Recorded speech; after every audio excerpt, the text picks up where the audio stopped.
Vous avez déjà beaucoup dialogué avec eux. Comment avez-vous trouvé les Français que vous avez rencontrés?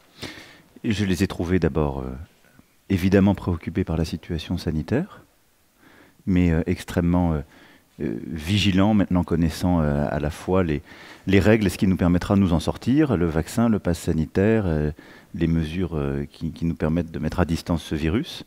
Et ensuite, au contact, si je puis dire, des réalités du quotidien, c'est-à-dire, on a parlé d'école, on a parlé de situation économique et sociale, de cette reprise qui se fait, mais des difficultés à recruter. Nous avons aussi parlé beaucoup d'accès aux médecins, ce qui, tout au long de ce déplacement, a été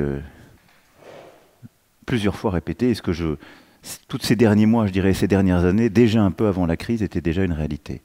Avant d'écouter les auditeurs de France Bleu Pays d'Auvergne, parlons, vous l'avez évoqué, de ce qui préoccupe les Auvergnats, mais bien sûr tous les Français, à savoir la crise sanitaire.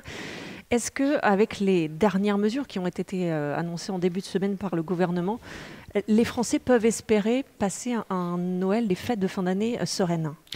Oui, je le crois profondément parce que nous avons essayé à chaque fois d'avoir une réponse proportionnée. Nous sommes confrontés à cette vague qui traverse l'Europe à nouveau. Et on l'a vu chez tous nos voisins européens, certains étant obligés de complètement refermer leur pays. Vous l'avez vu en Autriche, vous avez vu aussi les mesures très dures, par exemple, qui ont été prises en Allemagne. Parce que nous avons fait un effort collectif, tout particulièrement cet été et cet automne, avec le pass sanitaire, avec une accélération de la vaccination, nous sommes protégés. Simplement, cette protection, elle diminue avec le temps. Et donc c'est pour ça que la réponse, c'est d'abord d'accélérer le rappel, cette nouvelle dose. Et c'est en train de se faire chaque jour un peu plus parce que ça nous redéveloppe des anticorps et permet de à la fois résister encore mieux à ce virus, empêcher ou réduire très fortement sa circulation et surtout réduire très fortement les formes graves.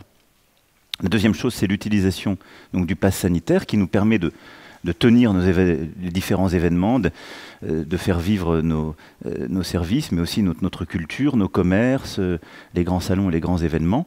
Et puis c'est, troisième point, nos gestes barrières, le masque, le gel hydroalcoolique, etc. Et c'est aussi ça qui nous a conduit à apporter quelques restrictions en cette fin d'année, donc des décisions proportionnées, qui est par exemple de dire on ne va pas annuler tous les salons, mais on va réduire ces moments de convivialité où on mangeait, on buvait dans un salon à proximité. Voilà. Retrouvez tout France Bleu sur francebleu.fr.